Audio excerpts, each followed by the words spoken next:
కార్యములు యేసు ప్రభు రక్తము ద్వారా మనకు ఏమి కలిగిందనే మాటను మనము ధ్యానం చేసుకుంటా ఉన్నాం.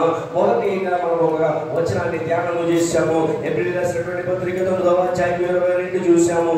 తర్వాత మత్తయి సువార్త ఎబ్రిల్ రాసినటువంటి పత్రిక 10వ అధ్యాయం 4వ వచనాన్ని చూసాము.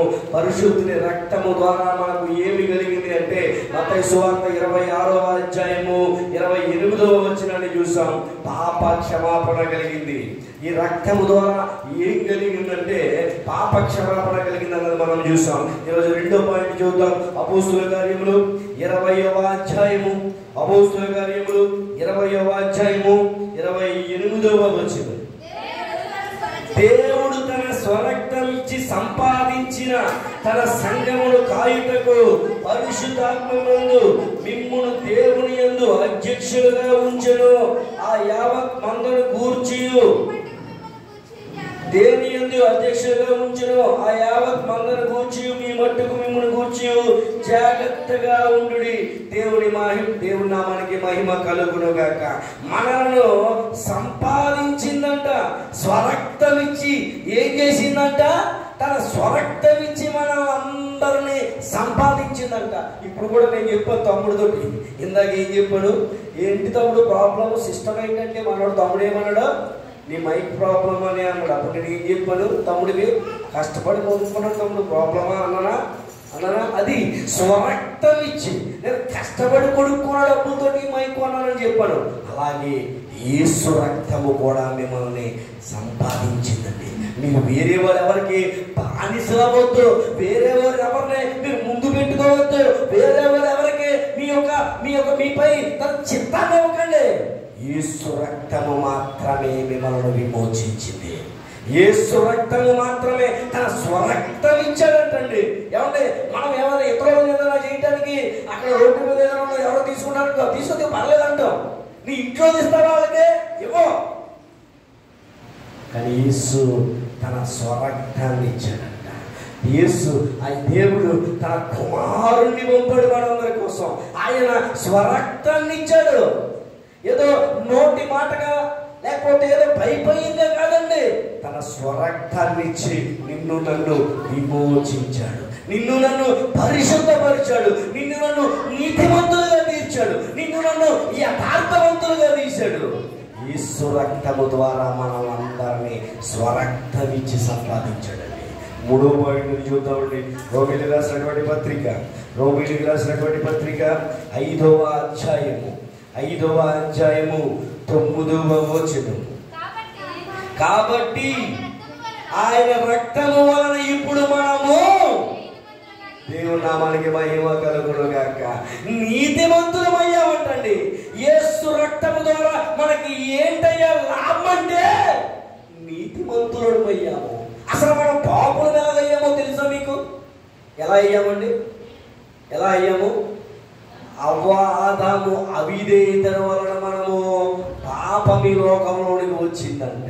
హల్లెలూయా. దేవుడు వాళ్ళిద్దరిని సృష్టించి ఈ లోకమంతటిని యావండి, ఈ లోకంలో ఉన్నటువంటి పశువులు పక్షాలు అన్ని వచ్చి మీకు సలాం చేస్తాయి, మీరు ఏది చెప్తే అవి చేస్తాయి, ఇదిగో అన్నీ తినండి, ఈ ఒక్కటే తినకండి అంటే వీళ్ళు ఏం చేశారంటే ఈ ఒక్కటే ఎందుకు తినకూడదు అని ఆలోచన చేసింది. హల్లెలూయా. ఆమె తిన్నట్లుగా ఉండొచ్చు కదా, ఆయనకి ఇచ్చింది, ఆయన తినేశాడు. తినేసిన వాళ్ళు తప్పు చేసావు ప్రభు అని అడగొచ్చు కదా, అడగలేదు. మళ్ళీనే దేవుడు సాయంత్రం ఆ వేళలో వచ్చినప్పుడు వాళ్ళిద్దరూ దిగంబరులుగా ఉన్నామని ఏం చేశారంట? దాక్కున్నారంట. అవాదము అని కేకేశాడు. నీ స్వరం విన్నప్పుడు మేము దిగంబరులుగా ఉన్నామని మాకు తెలిసి మేము చెట్లు చాటు దాక్కున్నాము. మీరు దిగంబరులని మీకు తెలిపిన వాడు ఎవడు? నేను తినొద్దన్న పండు తిన్నావా అంటే అవును, ఇదిగో నువ్వు ఇచ్చావే ఈ స్త్రీ, ఈవిడ తినిపించేసింది నాతో అన్నాడు ఆయన. ఏమా తిన్నావా అంటే నువ్వు అవును ప్రభు తిన్నాను, ఇదిగో ఈ పాము ఉందే, ఈ పాము తినమని చెప్పింది నన్ను అన్నది. ఒకళ్ళ మీద ఒకళ్ళు ఎట్టుకున్నారు. దేవుడికి కోపం వచ్చింది. వారిద్దరిని శపించి ఆ యొక్క ప్రాంతాన్ని నుంచి తరిమేశాడంటే హల్లెలూయా. వారి అవిధేయత ఈ భూమి మీదకే పాపాన్ని తీసుకొచ్చింది. క్రీస్తు విధేయత మనందరికీ జీవాన్ని తీసుకొచ్చింది. దేవుని నామానికి మహిమ కలుగును గాక. ఆయన చిందించిన రక్తము ద్వారా మనము నీతిమంతులుగా మారాము. ఏం మారాము? నీతిమంతులుగా మారాము. నీతిమంతులుగా మారితే ఏంటో ఉపయోగాలు సామెతల గ్రంథంలో అనేకమైనటువంటి చోట్ల మీకు నేను చెప్పాను. నీతిమంతుడు అన్నాడు కదల్చేవాడు, నీతిమంతుడి పిల్లలు భిక్షమెత్తుకొనరు, నీతిమంతుడు అప్పించేవాడుగా ఉంటాడు, నీతిమంతుడు అనేకులకు ఆశీర్వాదకరంగా ఉంటాడు. అందుకనే నీ పిల్లలకు నువ్వు ఏమివ్వాలి అంటే ఆస్తో అందమో ఐశ్వర్యమో కాదు, నువ్వు నీతిమంతుడు అయితే నీ పిల్లలు తరతరాలు దీవించబడతారు, నీ పిల్లలు ఆశీర్వాదానికి వారసులుగా ఉంటారు. అందుకని నువ్వు నీతిమంతుడుగా మారు. క్రీస్తు రక్తములో నువ్వు నీతిమంతుడుగా తీర్చబడు. యేసును నమ్ముకుంటే చాలండి. అబ్రహాము దేవుడు నమ్మినది అతనికి నీతిగా ఎంచెను. నువ్వు క్రీస్తు రక్తములో కడగబడితే చాలు. పరిశుద్ధ ప్రార్థనా మందిరంలో నీ పాపాలను ఒప్పుకుంటే చాలు. యేసు రక్తము నీ పాపాలను పవిత్రపడుతుంది. పాప క్షమాపణ కలిగినదండి ఈ రక్తము ద్వారా. పాప క్షమాపణ ఉన్నది. 2 సంపాదించుకున్న రక్తము. 3 నీతిమంతులుగా మార్చిన రక్తము. 4 చూద్దాం. హెబ్రీయులకు రాసినటువంటి పత్రిక 9వ అధ్యాయము. హెబ్రీయులకు రాసినటువంటి పత్రిక 9వ అధ్యాయము 14వ వచనము. నిత్యుడగు ఆత్మ ద్వారా తన్ని తాను దేవునికి నిర్దోషిగా అర్పించుకొనిన క్రీస్తు యేసు రక్తము నిర్జీవ క్రియలను విడిచి జీవము గల దేవుని సేవించుటకు మీ మనస్సాక్షిని ఎంతో ఎక్కువగా శుద్ధి చేస్తా ఉందంట. మన మనస్సాక్షిని ఏం చేస్తా ఉందంట? నిర్జీవ క్రియల నుంచి విడిపించిందంట. హల్లెలూయా. నిర్జీవ క్రియలు అంటే ఏంటి?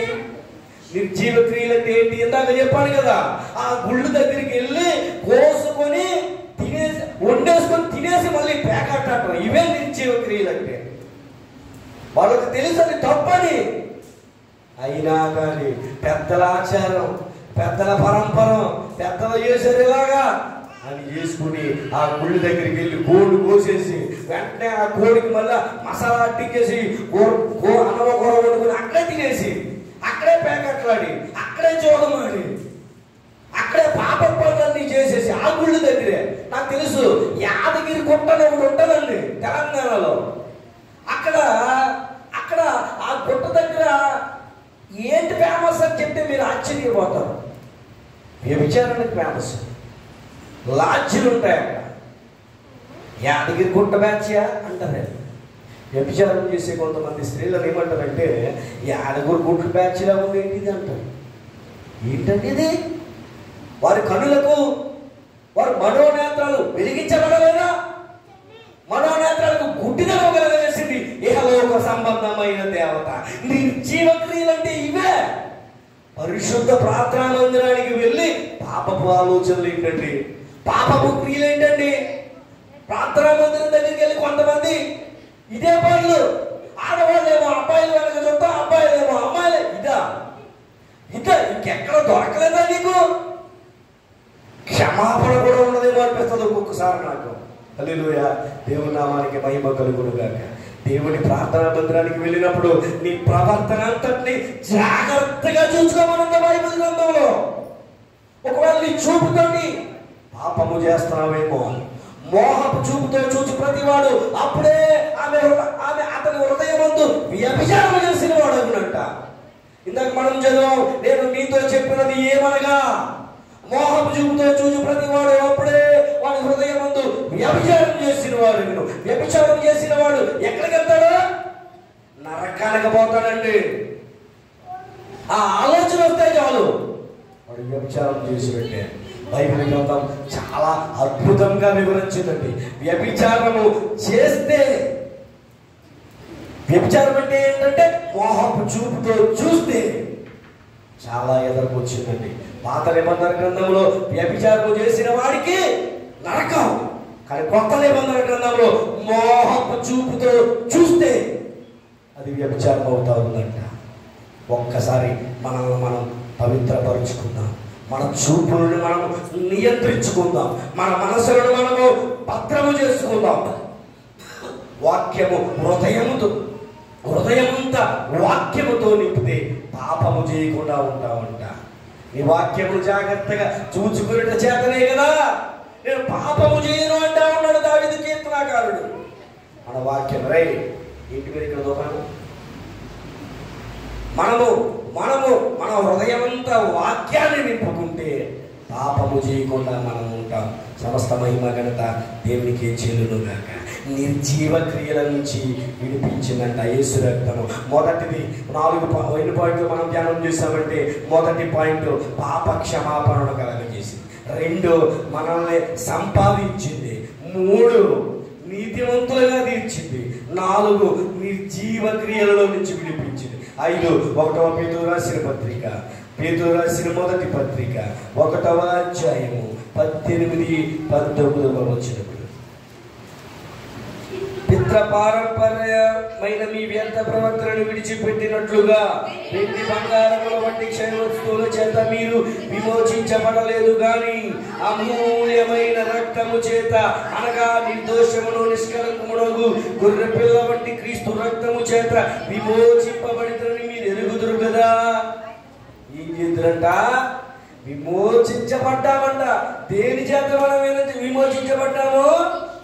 ఏమండి, వస్తువుల చేత కాదు, బంగారం చేత కాదు, వెండి చేత కాదు, లేకపోతే మేకనో కోడో ఇచ్చి విమోచించబడలేదు.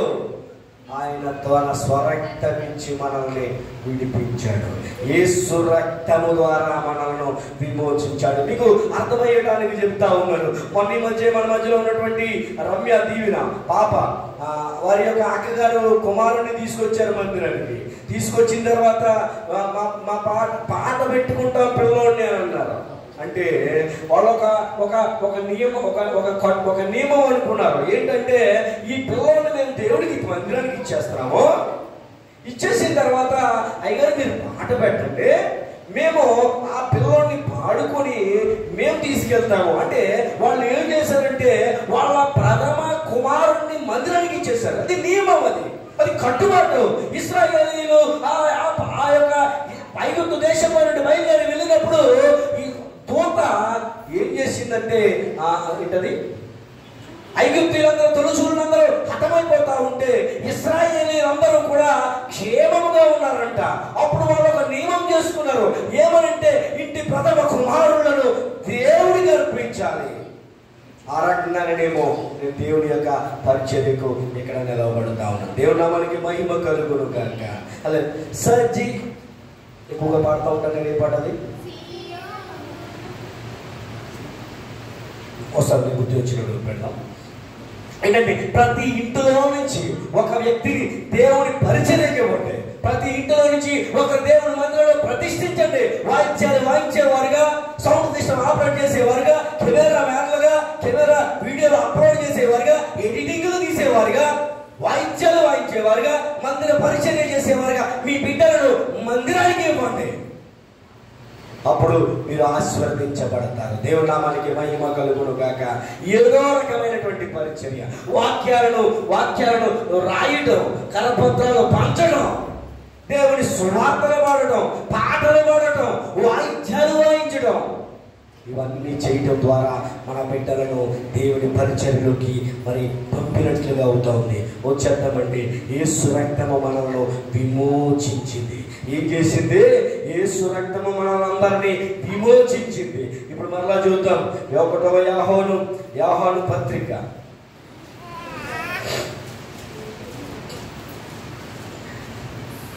యోహాను రాసిన మొదటి పత్రిక 1వ అధ్యాయము 7వ వచనం. అయితే ఆయన వెలుగులో ఉన్న ప్రకారము మనము వెలుగులో నడిచిన యెడల మనము అన్యోన్య సహవాసము గల వారమయ్యుందుము. అప్పుడు ఆయన కుమారుడైన యేసు రక్తము ప్రతి పాపముల నుండి మనలను పవిత్రులుగా మార్చునంట. ఎలా మార్చిందంట? పవిత్రులుగా మార్చిందంట. యేసు రక్తము మనల్ని పవిత్రులుగా మారుతాం. మనము మలినమైపోయాం. మనం పాపం అనే ధ్యాస కింద ఉన్నాము, పాపం అనే కాడి కింద ఉన్నాం. మనం యేసు రక్తము ద్వారా ఆ ధ్యాసమనే గాలిలో నుంచి విడిపించబడ్డాం. నిజమే, మనం ఎవరమంటే స్వతంత్రులము. ఎవరంటే యేసు రక్తములో కడగబడిన వారు మాత్రమే స్వతంత్రులండి. నేను స్వతంత్రుడను. నాకు వాట్సాప్ అనే ఒక గ్రూప్లో ఒక అడ్మిన్ నియంత్రణలో ఉండేదన్నమాట. నేను ఆ గ్రూప్లో నన్ను యాడ్ చేశాను. నేను వారికి చెప్పాను, అయ్యా నేను స్వతంత్రుడను, నేను అడ్మిన్ నియంత్రణలో ఉండటానికి నేను ఇష్టపడను, ఎందుకంటే నేను స్వతంత్రుడను. ఆయన అన్నాడు, నేను కూడా స్వతంత్రుడనండి. మరైతే ఈ అడ్మిన్ నియంత్రణలో తీసేయండి అన్నాడు. అలా తీయమని అన్నాడు. తీయకపోతే నన్ను అందులోంచి తీసేయండి, లేదా నేను అందులోంచి వెళ్ళిపోతాను. వెళ్ళిపోయిన అంతే వచ్చేసే బయటికి. నేనేం చెప్పాలని ప్రయత్నం చేస్తానంటే, నేను స్వాతంత్రుడను, క్రీస్తు రక్తము చేత కడగబడిన వాడును. నేను పాపం అనే ధ్యాస కింద లేను, దాని కింద లేను. నేను భయం లేదు నాకు పాపం అంటే, ఎందుకంటే నేను కడగబడ్డాను. మీరు కూడా కడగబడ్డారని నమ్ముతా ఉన్నాను. సమస్త మహిమ ఘనత దేవునికి చెల్లును గాక. పాపం అంటే మనం ఇంకా భయపడకూడదండి. అది నిన్ను ఏలదు, ఇంకా నువ్వే దాన్ని జయించావు. పాపాన్ని జయించాడు మన దేవుడు. పాపాన్ని విరిచివేశాడు దేవుడు. నీ ముందు పాపము పారిపోవాలంటే పాపం వైపు నువ్వు చూడక, ఇంకా దేవుని నామానికి మహిమ కలుగును గాక. మనలను పవిత్రుడుగా మార్చిందంట. పవిత్రుడు అండి, ఊరి చివరికి గిట్టి వేయబడ్డ మనము పవిత్రుడుగా మార్చాడండి దేవుడు. ఏమంటే నువ్వు తాగితే మైలు పడిపోతుంది ఈ గ్లాస్ అని వేరే గ్లాసు పెట్టిన రోజులు ఉన్నాయండి. నువ్వు మా వీధంటే మా వీధి మైలు పడిపోతే ఈ వీధంటే వెళ్ళొద్దని కాపలా పెట్టిన ఊర్లు ఉన్నాయండి. ఈరోజు మనమందరము పరిశుద్ధులుగా ఉన్నాం. ఈరోజు మనమందరము కూడా నీతిమంతులుగా మార్చబడ్డాం. యేసు రక్తము ద్వారానే ఇవన్నీ జరిగిందండి. ఆయన రక్తాన్ని చిందించడం ద్వారానే మనం ఏమయ్యామండి? నీతిమంతులుగా మారాము, మనము పవిత్రులుగా మారాము. దేవుని నామానికి మహిమ కలుగునుగాక. హల్లెలూయా. ఒక ఆయన ఉంటాడు, ఒక ఆయన నాకు తెలుసు, అంబేద్కర్ యూత్, ఆయన పేరు సందర్భంగా గుర్తు రావట్లేదు, సాయించాడు. చాలా మంచి విప్లవకారుడు. ఆయన నేను మన అంబేద్కర్ ఫంక్షన్కి తలుపు తీసుకురావాలి, ఆయనతో ఒక పాట పాడించాలని అనుకున్నాను. కానీ రీసెంట్గా ఆయన చనిపోవడం జరిగింది. ఆయన ఒక పాట రాశాడు, చక్కని పాట. ఈ పాట అంటే, బాబా అంబేద్కర్ నీవే రాకుంటే మేము ఏమైపోయింది, బాబా అంబేద్కర్ బహుజనుల భాస్కర నీవే రాకుంటే మేమేమైపోయి. మరి చక్కని పాట రాశాడు ఆయన. చాలా ఇష్టం నాకు ఆ పాట. నేను చాలా మందికి పంపాను. ఆయన్ని మన అంబేద్కర్ యొక్క ఆ ఫంక్షన్ తీసుకొచ్చి ఆయనతో పాట పాడించాలని అనుకున్నాను. కానీ ఆయన చనిపోయారు. నిజమే, ఆయన రాశాడు, నువ్వు రాకపోతే మేము ఏమైపోదుము అని. నిజమే కదా. యేసు రక్తము మనల్ని నీతిమంతులుగా మార్చకపోతే ఇంకా మనం ఎలాగుందుము? అపవిత్రులుగానే ఉందుము. యేసు రక్తము ద్వారా మనం కడగబడకపోతే ఇంకా పాపములోనే ఉందుము మనము. యేసు రక్తము ద్వారా కడగబడ్డాం, నీతిమంతులుగా మార్చాం. వైట్ షాక్ వేసుకుంటా ఉన్నాం, ఆశీర్వాదానికి కర్తలుగా ఉన్నాం, ఆశీర్వాదాలను అనుభవిస్తూ ఉన్నాం, దేవుని ప్రత్యక్షతను అనుభవిస్తూ ఉన్నాం, దేవుని యొక్క ఆశీర్వాదాలను అందరికీ పంచుతూ ఉన్నాం. దేవుని నామానికి మహిమ కలుగును గాక. ఆయన కనుక నీతిమంతుడిగా తీర్చకపోతే మనం ఎక్కడుందమో? ఈ మౌతును నేనే మౌతును, ఈ మౌతును నేనే మౌతును, ఈ మౌతును నేనే మౌతును.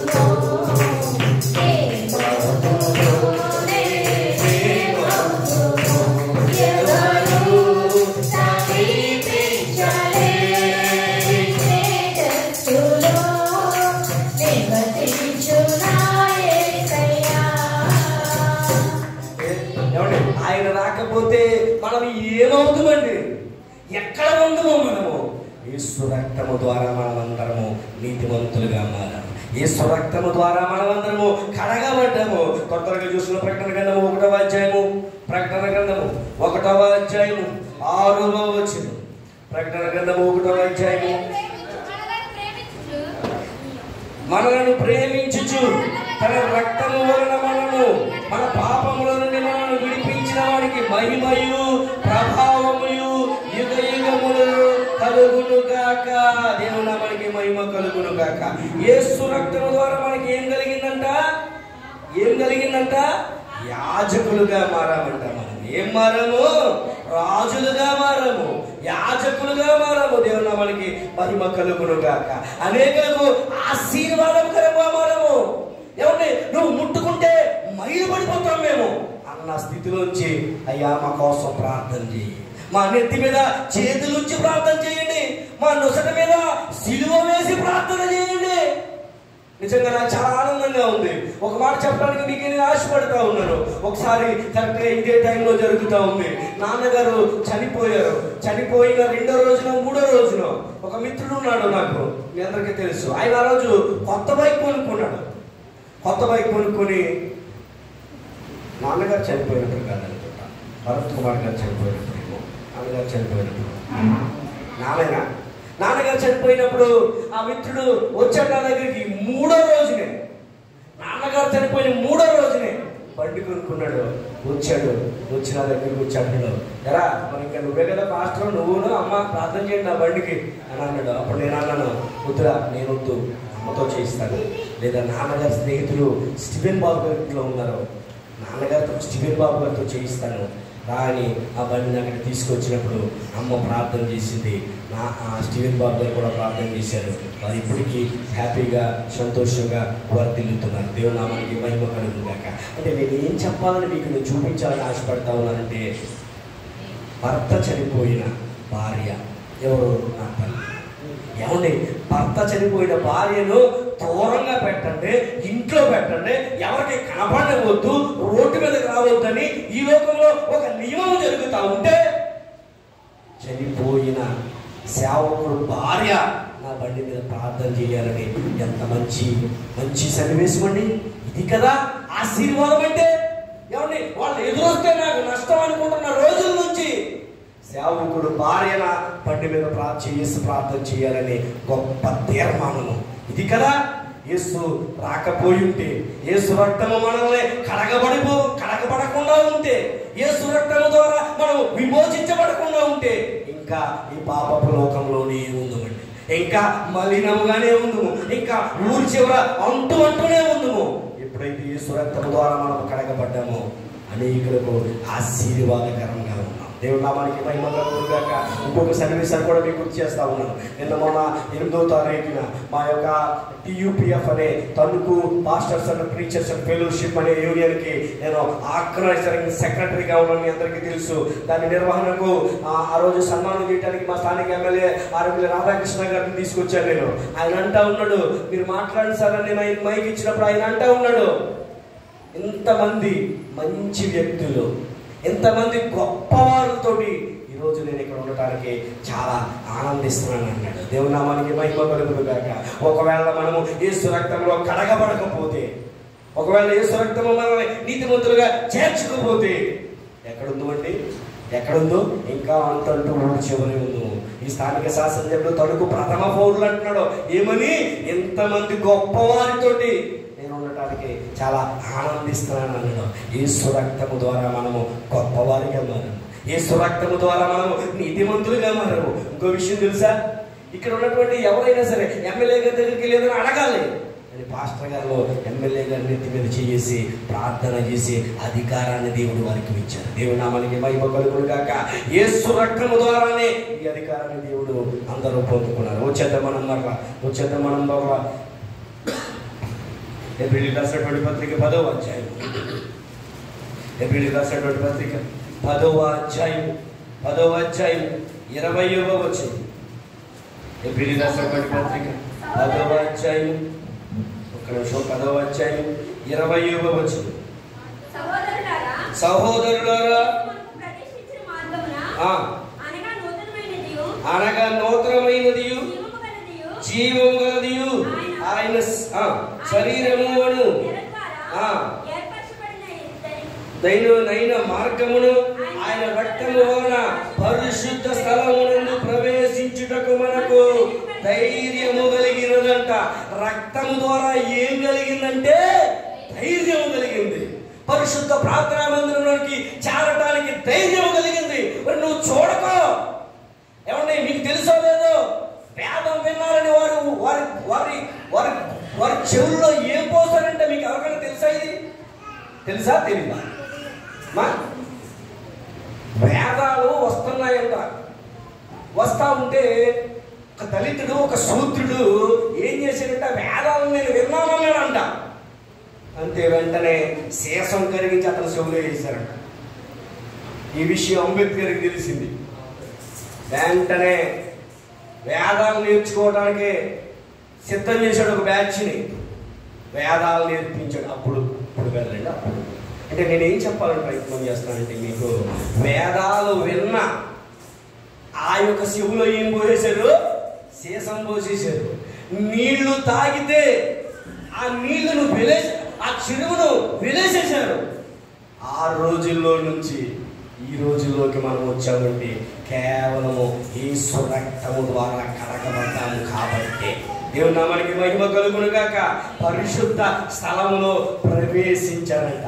ఇది పరిశుద్ధ ప్రార్థనా మందిరం. ఇందులో నువ్వు రావడానికి కారణం ఏంటంటే, క్రీస్తు రక్తము ద్వారా కడగబడ్డావు కాబట్టి. ఆయన నా రక్షకుడు, నా కోసం చనిపోయాడు, తిరిగి లేచాడు, నేను నమ్ముతున్నాను. ఎవరైతే ఒప్పుకుంటారో, పాపాలను విడిచిపెట్టి రక్షణ కలిగి ఉంటారో వాళ్ళు మాత్రమే ఈ పరిశుద్ధ ప్రార్థనా మందిరంలో రావడానికి అర్హతను దేవుడు కలిగించాడు. దేవుని నామానికి మహిమ కలుగును గాక. ఇంకోటి చూద్దాం. ఏప్రిల్ రాసినటువంటి పత్రిక 13వ అధ్యాయము, ఏప్రిల్ రాసినటువంటి పత్రిక 13వ అధ్యాయము 20వ వచనం, 13వ అధ్యాయము 20వ వచనం. గొర్రెల కాపరి అయిన యేసు అని మన ప్రభువు నిత్యమైన నిబంధన సంబంధము రక్తమును బట్టి మృతులలో నుండి లేపిన సమాధానకర్తయగు దేవుడు యేసు క్రీస్తు ద్వారా తన దృష్టికి అనుకూలమునైన మనలో జరిగించు ప్రతి మంచి ఆలోచనను తన చిత్త ప్రకారము చేయుటకు మిమ్మును స్థిరపరచునుగాక. దేవుని నామముకి మహిమ కలుగునుగాక. ఏం చేశాడంటే, మృతులలో నుండి లేపిన రక్తము మనల్ని కూడా లేపుతా ఉందంట. హల్లెలూయా. ఎవరైతే ఆయనను విశ్వసిస్తారో వాళ్ళు మరలా ఎప్పుడు లెగిస్తారంటే, ఆయన రక్తములో కడగబడిన వారు, ఆయన రక్తము తీసుకుంటున్న వారు కడపూర స్వరము మోగగానే. ఒకవేళ ఈ యొక్క పళ్ళ విరిచి ఎందును, రొట్టె విరిచి ఎందును ఎడతగా పాల్గొని ఎవరైనా చనిపోయి ఉంటే, పరిశుద్ధతగా ఉండి ఆ నియమాలను కట్టుబాట్లను పాటిస్తూ చనిపోయి ఉంటే, కడపూర స్వరము మోగగానే మొదట ఎవరు లెగిస్తారంట? ఈ పరిశుద్ధులందరూ లెగిస్తారంట.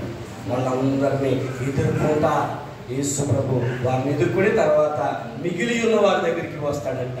యేసు రక్తము ద్వారా ఆయన్ని ఎదుర్కొనే ఆ యొక్క సన్నివేశంలోకి మనల్ని దేవుడు నడిపిస్తా ఉన్నాడు. ఇంకా ఏంటంటే, యేసు రక్తం ద్వారా ఇంకా ఏంటంటే మనకు లాభము. మనం ఏం చూసాం ఇప్పుడు? ఏప్రిల్ రాసినటువంటి పత్రిక 13:12 చూసామా? ఒకసారి 13వ అధ్యాయం 12వ. కావున యేసు కూడా తన స్వరక్తము చేత ప్రజలను పరిశుద్ధపరచుటకై గవిని వెలుపట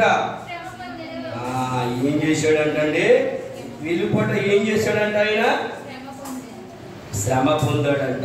మనలందరినీ పరిశుద్ధపరచడానికి యేసు రక్తము మనలందరినీ పరిశుద్ధపరిచిందండి. ఈ పరిశుద్ధపరచబడిన నీకు ఎప్పుడు కూడా మళ్ళీ పాత పాపాల వైపు చూడకూడదు. ఒకవేళ పాత పాపాల వైపు ఎవరు చూస్తారంటే, ఇంకొక మాట నేను చెప్తాను. కుక్క తన వాంతిని తిరిగి తిన్నట్లుగా. కుక్క ఒకటే వాంతి చేసుకుంటుందంట, మరలా తింటుందంట. అటువంటి స్వభావం మనకు ఉండకూడదు. వదిలిపెట్టినటువంటి ఆ పాపాన్ని మరలా చూడకుండా ఉండాలి. చూద్దాం మనం మరలా మార్కు సువార్త 14వ అధ్యాయము, మార్కు సువార్త 14వ అధ్యాయము, మార్కు సువార్త 14వ అధ్యాయము 24వ వచనం. అప్పుడు ఆయన ఈ నిబంధన విషయమై అనేకుల కొరకు చిందింపబడుచున్న నా రక్తము దేవుని రాజ్యములో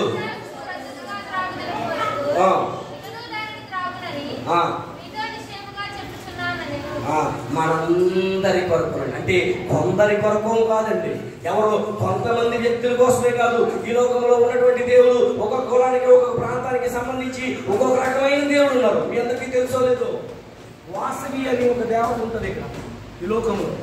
వాసవి మాత అంటారు. ఎవరు మాత్రమే కొలుస్తారంటే ఆమెని కాన్లు మాత్రమే కొలుస్తారు. జైన్ అని ఒక దేవుడు ఉంటాడు. ఆయన్ని ఓన్లీ మార్వడీలు మాత్రమే కొలుస్తారు. గిరిజనులకి కొన్ని దేవతలు ఉన్నాయి, కొండ దేవతలని. వారు ఓన్లీ గిరిజనులు మాత్రమే ఆ దేవుడిని కొలుస్తారు. ఈ ఏరియాలో ఆ దేవతలు ఉన్నారు. ఏంటండి, వర్గానికి ప్రాంతానికి ఒక దేవుడు ఉంటాడా? అందరికీ ఉంటాడా? ఎమ్మెల్యే అనే వ్యక్తి, ఇప్పుడు ఉదాహరణకి మా ఎమ్మెల్యే గారే ఉన్నాడు. ఆయన ఖమ్మోళ్ళకి మాత్రమే ఎమ్మెల్యేయా? చౌదరీస్కి లేకపోతే మానవపల్లి వాళ్ళకి మాత్రమే ఎమ్మెల్యేయా? ప్రజలందరికీ ఎమ్మెల్యేయా? మరి దేవుడు అనేవాడు కూడా అలాగే ఉంటాడు కదా. ఒక వర్గానికి ఒక ప్రాంతానికి సంబంధం ఏం కాదు కదా, అందరికీ ఉంటాడు. అందుకని యేసు అందరినీ విమోచించాడు. హల్లెలూయా.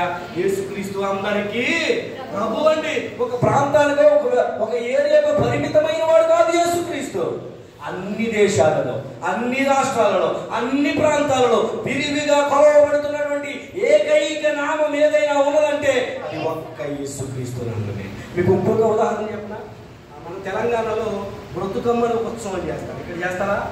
ఇక్కడ లేదా బతుకమ్మ ఇక్కడ పనిచేయదా? అదే అన్ని చోట్ల ఉండాలి. దేవుడు అంటే ఒక్కడే దేవుడు, ఆయనే యేసుక్రీస్తు. సమస్త మహిమ ఘనత దేవుడికి చెల్లును గాక. చూద్దాం మనం మళ్ళా యోహాను సువార్త 6వ అధ్యాయము 54వ నా శరీరము తిని నా రక్తము త్రాగువాడే నిత్య జీవము గలవాడంట. యేసు రక్తము ద్వారా మనకి ఏం కలిగిందంటే నిత్య జీవము కలిగిందండి. ఏం కలిగింది? నిత్య జీవము కలిగింది. ఎవరైతే ఆయన నమ్ముకుంటారో, ఎవరైతే మరి క్రైస్తవ జీవితాన్ని క్రమము తప్పకుండా ఉంటారో వాళ్ళు నిత్య జీవముతో ఉంటారు.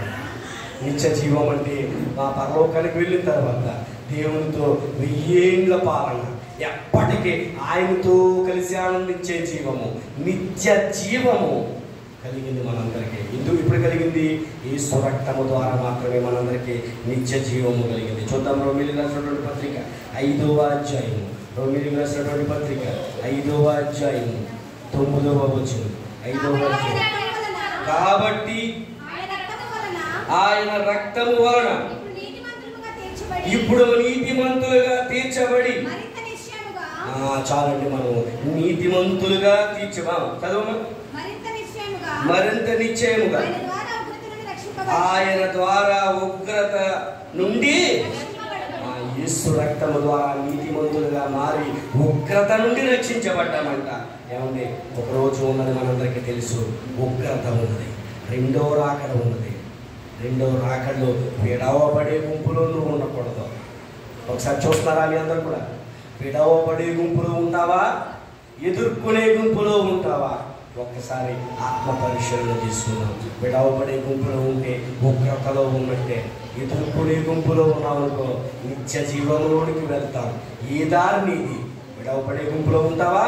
ఆయన ఎదుర్కొనే గుంపులో ఉంటావా? ఎదుర్కొనే గుంపులో ఉండి ఆ యొక్క ధన్యతను దేవుడు మనందరికీ అనుగ్రహించాలి. క్రమాన్ని తప్పకుండా పాటించాలి. ఎఫెసీయులకు రాసినటువంటి పత్రిక 2వ అధ్యాయము, ఎఫెసీయులకు రాసినటువంటి పత్రిక 2వ అధ్యాయము, ఎఫెసీయులకు రాసినటువంటి పత్రిక 2వ అధ్యాయము 13వ వచనం. అయినను మునుపు దూరస్తులైన మీరు ఇప్పుడు క్రీస్తు యేసునందు క్రీస్తు రక్తము వలన సమీపవస్తులమయ్యామంట. అది మాకు దగ్గరే అంటాం మనం. ఏంటది? అది మాకు బాగా దగ్గర. అవునండి, యేసు అంటా ఉన్నాడు, నిన్ను సమీపస్తులు చేశాడు. ఒకవేళ నువ్వు అనుకోవచ్చు, ఆయన పరిశుద్ధ దేవుడు, నేనేమో పాపిని, ఆయన ఎంతో గొప్పవాడు, నేను హీనుణ్ణి అని నువ్వు అనుకోవచ్చు. సమీపుడుగా మారుస్తా ఉన్నాడు. మన ఏకాత్మ 2లో కూడా ఒక పాట ఉంటుంది, సమీప బంధువులని ఒక పాట గుర్తొస్తుంది. పాపి పాండవుడు నా సమీప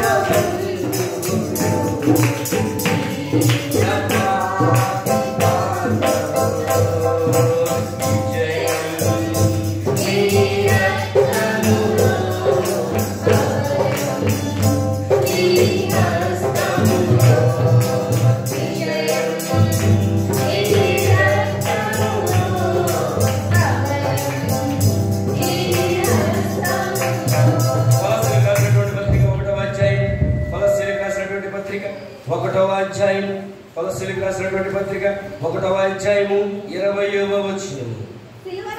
శిలువ రక్తము చేత సంధి చేసి ఆయన ద్వారా సమస్తమును భూలోక సంబంధమైన పరలోక సంబంధమైన వాటన్నిటిని ఆయన ద్వారా తనతో సమాధానపరుచుకున్నాడంట.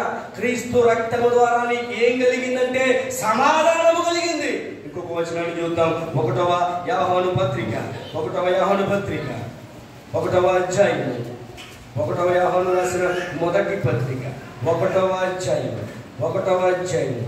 7వ వచనం. అయితే ఆయన వెలుగులో ఉన్న ప్రకారం మనము వెలుగులో నడిచిన మనం అన్యోన్య సహవాసం గలవారమయ్యము.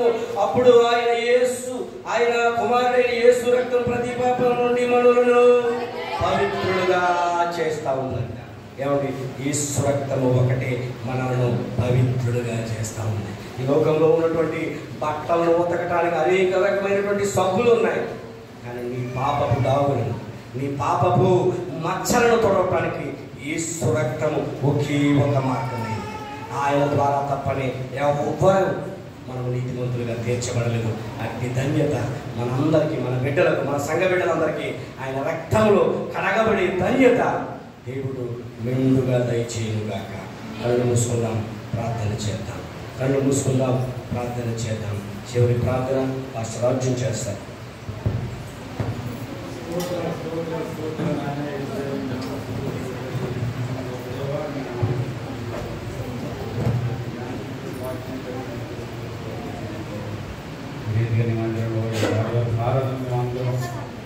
సంతోషించి ఆనందించినందుకు గొప్ప చూపులు సహాయం చేస్తుంది.